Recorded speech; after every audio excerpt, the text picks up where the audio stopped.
This is Dabu7, an update out of California with what's happening in response to this whole outbreak and the lockdown of the whole state. And not just the state, the country, and we're seeing this around the globe.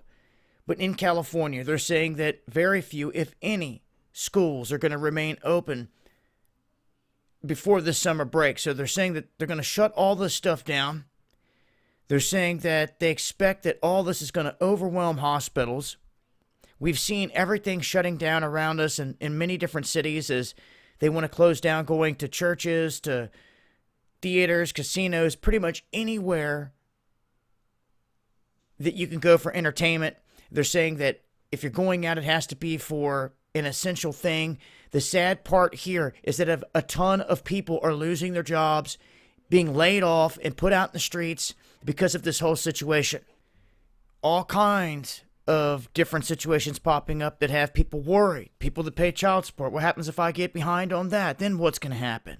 They're not going to give me no break there. Now, are they? And these are valid questions that people are raising as to what will happen in these different situations.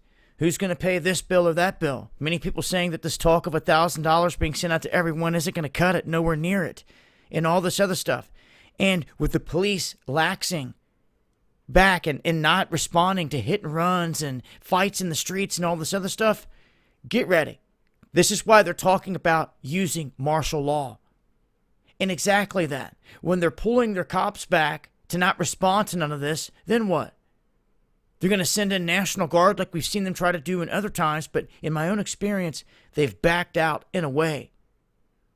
If that happens again, who and what are they going to use? Why am I seeing image after image of our National Guard troops sticking their head in windows at car after car, after car after car, handing them goods, using gloves, but with no face mask? Sticking their head into the car or face to face with the next vehicle, and then the next vehicle, and then the next vehicle. Is pathetic. Seems to me someone's putting them directly in harm's way. Said it from Jump Street, what's going on with this whole orchestration. This is a global thing. You need to get hip to it quick on what's going on here instead of fighting over the petty details. The smaller stuff. See the big picture. They're locking down stuff. This is affecting people big time. Join us, D-Live. I break this down exclusively on these live streams. This is where the gloves come off. This is where we're doing all the talking, all the important stuff. I've got 10 different headlines here we're going to be talking about next. It's all only going to be talked about on D-Live.